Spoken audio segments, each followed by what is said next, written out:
Salut les cathos, meilleurs vœux en ce 1er janvier 2023. Aujourd'hui les cathos, nous fêtons dans le calendrier Saint Vincent Marie Strambie.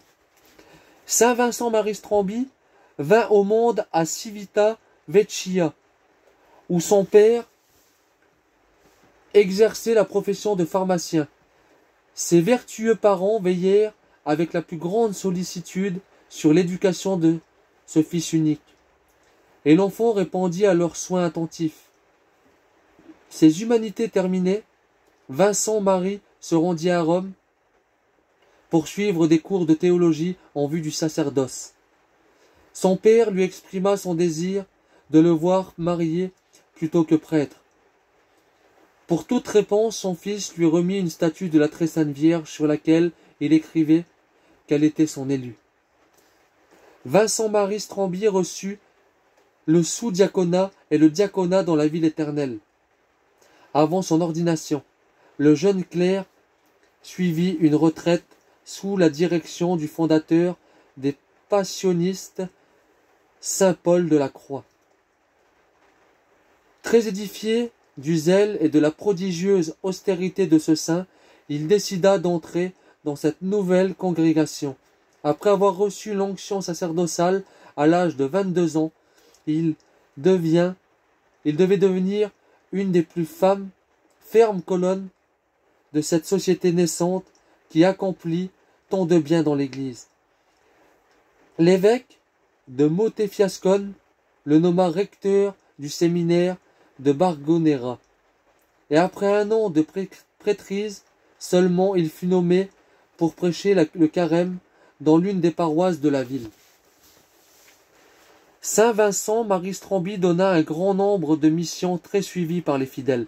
En 1801, alors qu'il remplissait à Rome la charge de recteur au couvent des Saint Jean et Paul, sa haute réputation de science et de vertu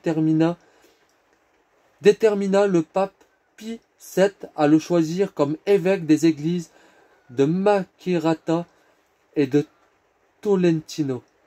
À côté de ces lourdes tâches, le saint prédicateur déployait un apostolat très étendu, comme orateur sacré. Durant cette période critique de l'histoire, pendant laquelle leur apostolat foisonnèrent par la puissance de ses paroles et le rayonnement de sa sainteté, saint Vincent Marie arracha une multitude d'âmes à la funeste influence de l'esprit révolutionnaire et anti-religieux qui régnait au sein de la société. Avant chaque sermon, il priait le Christ en croix, car, disait-il, un prédicateur qui est pénétré de la science de la croix est en mesure de faire frémir l'enfer tout entier. L'administration de ces deux diocèses et les missions qu'il a présida ne le distrayaient pas de son unique union avec Dieu. Il ne consentit jamais, sous aucun prétexte, à tempérer l'austérité de la règle des passionistes qu'il observa avec une rigoureuse exactitude jusqu'à sa mort. En 1808, Napoléon envahit les États romains et imposa au clergé un serment de fidélité que le pape Pie VII réprouva. Saint Vincent Marie Strambie resta inviolablement attaché au vicaire de Jésus-Christ et refusa de prêter serment. Déporté dans la Haute-Italie, son exil se prolongea durant 5 ans et prit fin en 1814.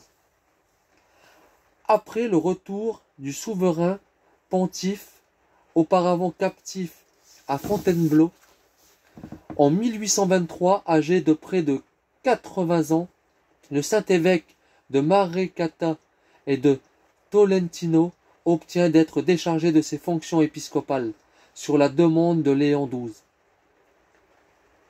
qui désirait l'avoir auprès de lui.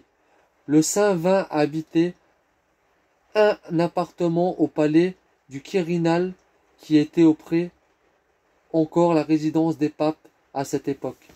Cet ordre effraya extrêmement l'humble saint Vincent Marie, mais la nouvelle rassurante lui parvint bientôt que son séjour au Quirinal ne durerait que 40 jours.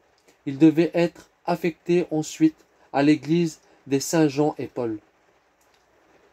Le souverain pontife, qui lui demandait conseil tous les jours, tomba gravement malade durant le Noël 1824.